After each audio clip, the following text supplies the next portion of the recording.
新体操だったら、努力は報われるとか、いや、そんなことないとか、いろいろ言う人はいるけど、努力すれば結果はついてきたし、努力した自分を好きになれた。だけど、こと恋愛において、なんでこんなに醜くなっちゃうんだろう。Love is a powerful emotion. It's the affection we have for others, whether it's our family, friends, or lovers. And many of us know what it's like, and I'd wager we all know the feeling of falling in love with somebody. It starts as a crush, that little spark of interest in somebody else. We find them cute, attractive, and before we even know it, we've put them on a pedestal. Butterflies churn in our stomachs, our hearts pound at a rhythmic rate that rivals the speed of sound, and our face flush as red as tomatoes in their presence. We find any excuse to be near them, to spend time with them, to entertain that fantasy of starting something real. We act differently, do things outside of our ordinary in order to get their attention, to impress, and to pursue. Seeing them makes us excited, and any opportunity to get to know them better feels like a golden ticket. We talk about our interests, unravel the nuances of their lives, and hope, maybe, just maybe, that they'll feel the same way. And in the best case scenario, we end up dating them. But life isn't always sunshine and rainbows. Sometimes, feelings aren't returned.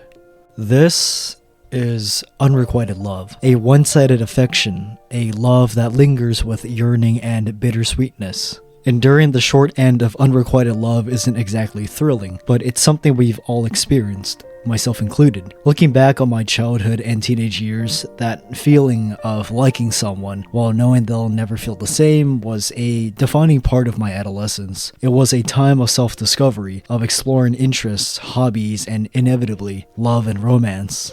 It was weird, it was uncomfortable, a time riddled with emotions we couldn't control but had to navigate anyway. Back then, I was deep into anime, watching anything I could get my hands on, and coincidentally, I found myself drawn to romance anime. Seeing the perfect love story unfold, the smiles, the novelty of new love, the beauty of a couple sticking together through thick and thin was captivating.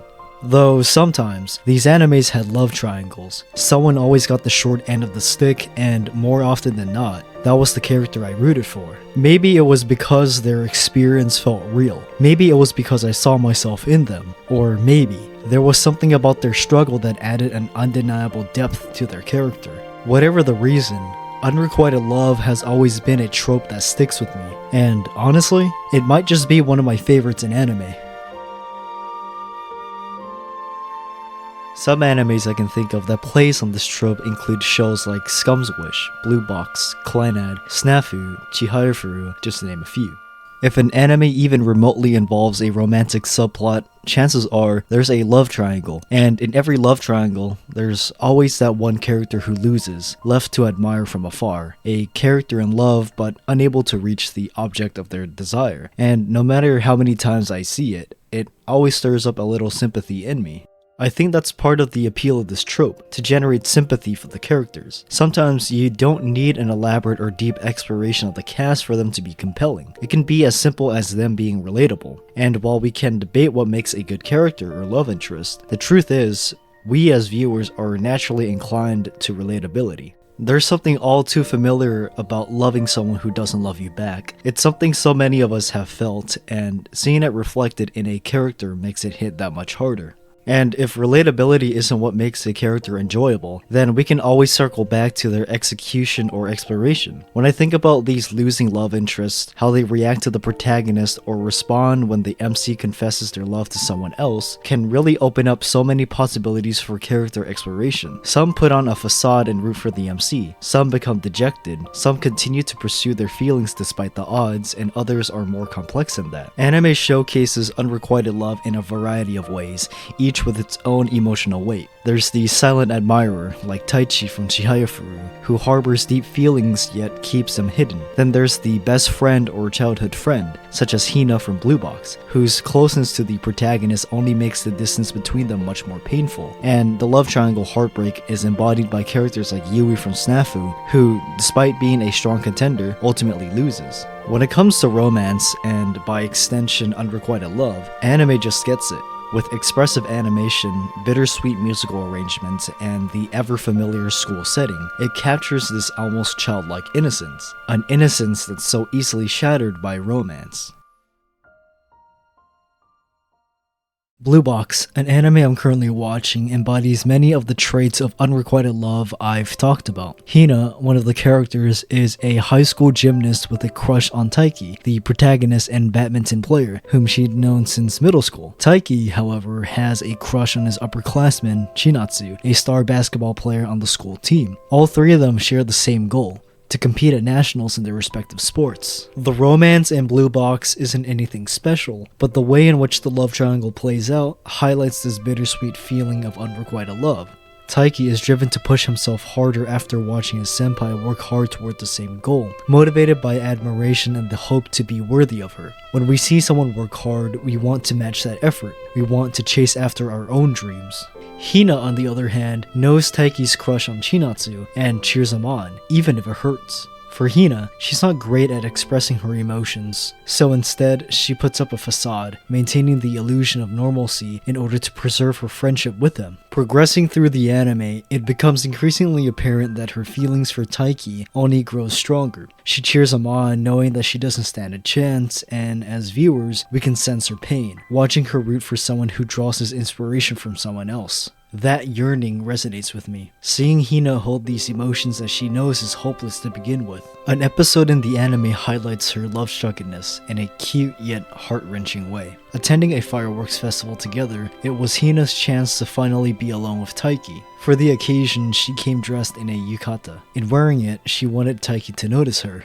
Even for a momentary satisfaction, despite knowing her feelings will not be reciprocated, she wanted to be acknowledged, to be seen as cute, holding on to any ounce of praise and memories that she can cherish from her crush. If she wasn't going to win the war, she wanted to at least win a few battles. At some point in the anime, Hina confessed her feelings to Taiki, telling him he didn't need to give her an answer right away. And her reason was simple. If she could get him to hold off on responding for as long as possible, maybe, just maybe, he'd be able to catch feelings for her. She would tease him and openly profess her love, also he would keep looking her way. Hina actively pursues him, finding any opportunity to stand by his side, even while fully aware of his love for someone else. And the scene where he finally gives her his answer, it was nothing short of painful. It was everything that encapsulated the idea of a one-sided love, a romance that will never be fulfilled. It was honestly my favorite scene from the anime because it portrayed a beautiful contrast of dynamics where Taiki held his ground and doesn't waver on his love for Chinatsu, and Hina's persistence in the length she's willing to keep playing these games for the person she loves. It highlighted Taiki's strong personality along with Hina's nuance,